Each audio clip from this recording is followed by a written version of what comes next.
LucasArts, banger after banger. They never missed when they were putting out an adventure game. Much like the last video where we did Sierra Online's best adventure games, today we're doing LucasArts' best adventure games, the top 25 adventure games, and I can hear what you're saying. You sound insane. There's not 25 LucasArts adventures. You should be medicated. I know that. We're doing LucasArts and LucasArts-adjacent. What is a LucasArts-adjacent game? Well, basically any developer who created for LucasArts and then went on to another company. It's those games with Thimbleweed Parks, yada yada yada, emphasis on the yada. Let's have some fun. Let's get started with number 25. Zak McCracken. Wacky humor, captivating puzzles, and alien conspiracy. Zak, our lovable tabloid journalist, guides us through out-of-this-world scenarios, from making phone calls on ancient artifacts to using fish to solve puzzles.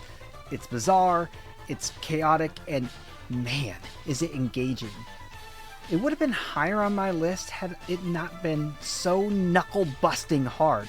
I was never able to complete it, and I tried. A lot. Number 24. Batman, the Telltale series. You are Batman. Congrats on all the cash and good looks, by the way. Yeah, you're Batman, and your choices matter in this Telltale game. You're rubbing elbows and fists with the fellas, and by fellas, I mean the scumbags of Gotham. That's cool and all, but what truly sets this game apart is its exploration of Bruce Wayne's dual identity. It's a true cinematic gaming experience, and it's number 24 on my list. For too long, this city has burned with corruption and greed, and with Bruce's help, a vote for Harvey Dent is a vote to finally put your foot down. Number 23. Escape from Monkey Island. Pirates are bad. Pirates are mean. Pirates are pond scum. Yeah, I know. It's not the best Monkey Island game. In fact, it's easily the worst. But it's still Guybrush Threepwood, and it's still Monkey Island. It's less piratey and overtly corporate. The controls are terrible, and the 3D looks gnarly, but dang, it's fun. Despite all the negatives, the humor really carries you in Escape from Monkey Island. Number 22. Psychonauts 2. Quirky characters, insane imagination, memorable humor, masterful design, and some of the best visuals in the genre. It's a nostalgic nod to classic adventure games while incorporating modern gameplay mechanics. Why is this so low on my list? This 10-year-old circus runaway was somehow allowed to join an international group of psychics. Number 21. A Vampyre Story. I loved Tim Burton films, and this made me feel like I was playing a Tim Burton game. Maybe a little less dark and more humorous than Tim's films, but Burton-esque. The secondary characters are memorable, and even if I felt the game was a bit too easy at times, I was always in awe of what I was seeing on the screen. Bill Tiller penned some gorgeous backgrounds, and there are some incredible lighting. Dinners with psychologically unstable vampire barons. Number 20. Sam & Max, The Devil's Playhouse. Like anything else Sam & Max, it starts with the humor and ends with the characters. Everything else is just something to do while waiting for Max to make you bust a gut laughing and hurling, but mostly laughing. Number 19. The Legend of Monkey Island. What the heck is The Legend of Monkey Island? Well, I'm so glad you asked, because I am an ambassador for Rare. What is Rare? Well, I'm so glad you asked. They make Sea of Thieves. What is Sea of Thieves? Oh, I'm so glad you asked. They make Sea of Thieves, Tales of Monkey Island. You're in the Monkey Island universe. I'll link a video explaining up above exactly what it is, but man, is it great to hang out with Guybrush Threepwood and see the sights in a way that we were never able to do prior. Ship, a luxury ship, a ship with just a splash Number of 18, je ne sais Tales of Monkey Island.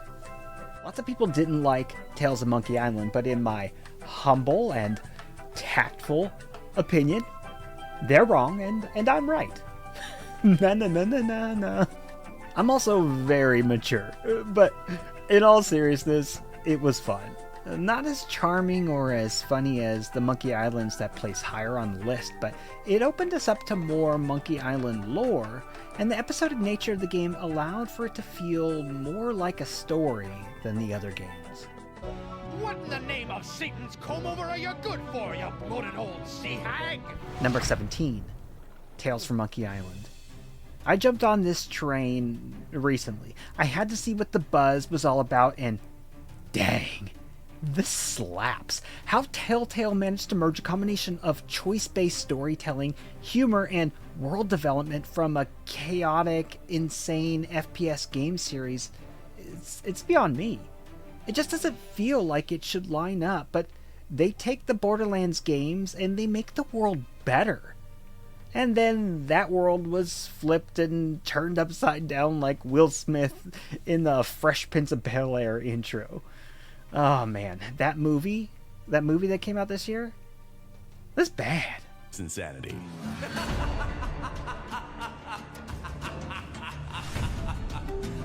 Number 16, Loom. Let me tell you about Loom. First off, the storytelling is nothing short of magical, weaving a tale that pulls you in from the start. Yes, the weaving, that's a pun. The musical puzzles were innovative, and they haven't even really been attempted since. It's enchanting. Yeah, I like that. It's enchanting. It's unique, it's enchanting, and it's a must-play for every fan of the genre. Indiana Jones and the Last Crusade, the adventure game. Dun, dun, dun, dun, dun, dun, dun. Some of the best adventure game puzzles, iconic characters, and multiple styles of gameplay. I don't have to tell you about the story. It's Indiana Jones and the Last Crusade. It's globe-trotting, it's a real adventure in your adventure game. Number 14, Return to Monkey Island. Pirating is in my blood, like adrenaline or stale grog. I loved 99.8% of this game, not the ending. Despite the initial pushback from the community about the graphics, I think it added charm. That's the best part of it. If you're a child or an adult, you will enjoy its humor and ease of play. It's charming. The secret of Monkey Island.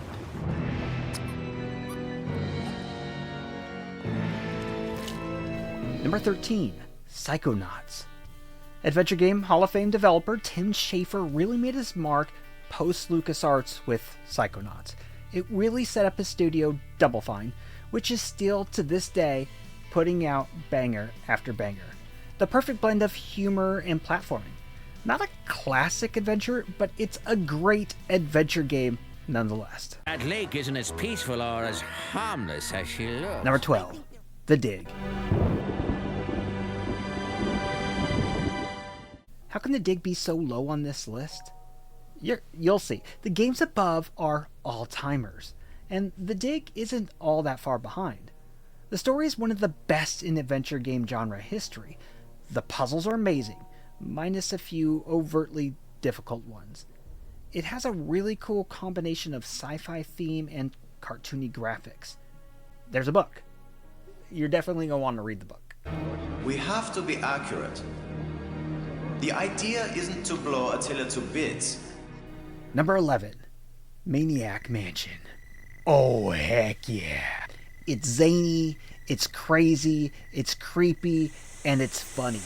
Point-and-click adventure games really started hitting their stride due to Maniac Mansion's scum innovations.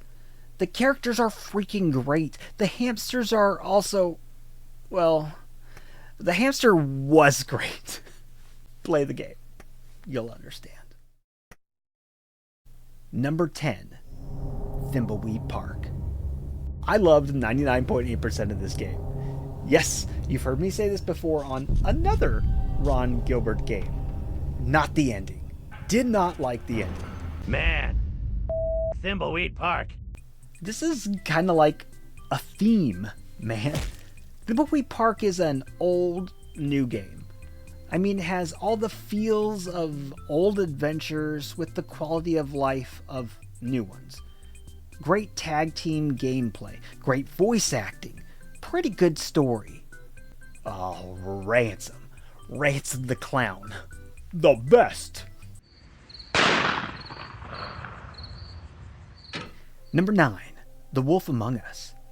The best, in my mind, Telltale game ever. This is where Telltale went from a pretty good company to a great game company. They had mastered the narrative, choice-based storytelling. This was a code that led to their all-time greats. Sadly, this was also what inadvertently led to their demise. They just couldn't keep up with it.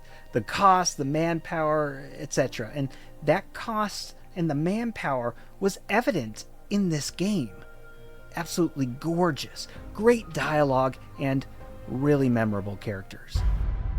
Let me handle it. Number 8, Full Throttle. No one can stop me. I'm not putting my lips on that. Oh, come on, Ben. Just a little smooch because I love you. I love Full Throttle. Full Throttle was just fun. Beginning to end. Just fun.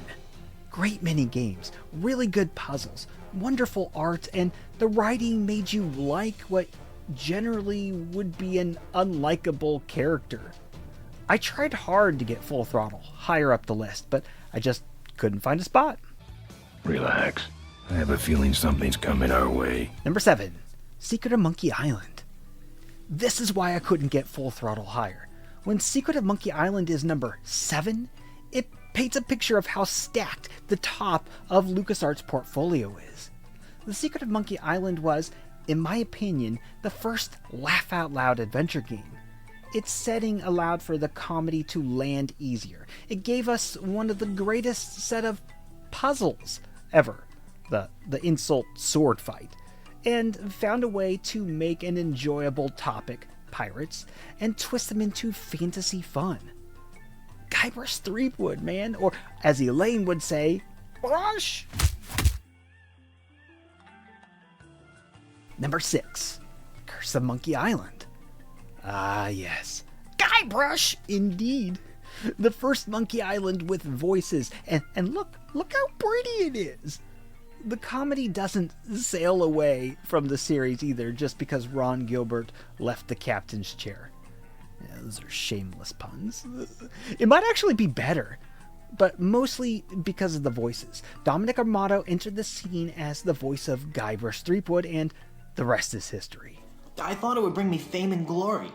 Instead, it delivered me into the clutches of my enemy, the zombie pirate LeChuck. Number 5, Sam and Max Hit the Road. What has 4 legs, 63 teeth, long fluffy ears, and a callous disregard for private property? Meet Sam and Max, freelance police. Wacky, nutty, funny, poopy, all of the E's. Sam and Max, it's just, you'll laugh, you'll cry, you'll hurl. I don't know. It's just funny. It's just a good game. Max the little rabbit thing may be the best character in the history of gaming. Its insanity allows it to be hilarious. It has no rules. It's Adult Swim cartoons before Adult Swim cartoons. And that's why it's so good. It's Fight Club. There are no rules, except enjoy the unreasonable and stupid, in a good way, investigation. Number 4, Indiana Jones, Fate of Atlantis. Maybe the best pure adventure game. It really feels like an adventure. Fate of Atlantis offers a wonderful story with multiple paths and multiple characters. The puzzles might be the best in the portfolio to boot. Indy and Sophia have wonderful chemistry. It's a treasure hunt. It's a fight with those You know, those bad guys. Nazis. I hate these guys. It's freaking Indiana Jones. Number 3, Monkey Island 2, LeChuck's Revenge. I loved 100% of LeChuck's Revenge. What, did you think I was going to say 99.8% like some of the other Ron Gilbert games? No, I loved the ending. Guybrush is darker, he's more mature, he's equally funny, and there are revelations made. Or was there? Well, I prefer to think the ending of Monkey Island coming from LeChuck's Revenge and not Return to Monkey Island. Wow. So that's what an evil zombie pirate hellbent on my destruction looks like. Number 2, Day of the Tentacle. It's the characters, it's the humor, it's the insanity, it's tentacles. It's gotta be stupid, right? Yeah, it's stupid. And I love it. You get to play multiple characters that all add something to the story. None of them hinder the relationship building between you and the characters. They don't detract from each other. They accentuate each other. It's Day of the Tentacle, and it very well could have been number 1 on the list. But it's not. Number 1, Grim Fandango. Buenos dias. Grim Fandango was a masterpiece. It was flawless. Well, no, actually it wasn't flawless. It had a flaw. The original controls were terrible. You know how I know they were terrible? Besides us all playing it? Because in the remaster, Grim Fandango was converted to point-and-click interface. Then it was a masterpiece. The worlds, the art, the character development, the music, it just fits so dang well together. It has an aura that pulled us in, and it never outstayed its welcome. Just when we start getting tired of a location, it moved us to an equally or better location. This is a masterclass in adventure gaming, and it's number 1 on our list. There it is, LucasArts and LucasArts-adjacent top 25 games. Did I miss any? Well, I mean, probably. But honorable mentions. Let's talk about honorable mentions. A lot of people are going to say, hey, you missed this Telltale game. Some of the ones that would be obviously on most people's list, like, for instance, The Walking Dead, yada yada. Like, I didn't play The Walking Dead. I didn't play a lot of Telltale games, so they were not on the list.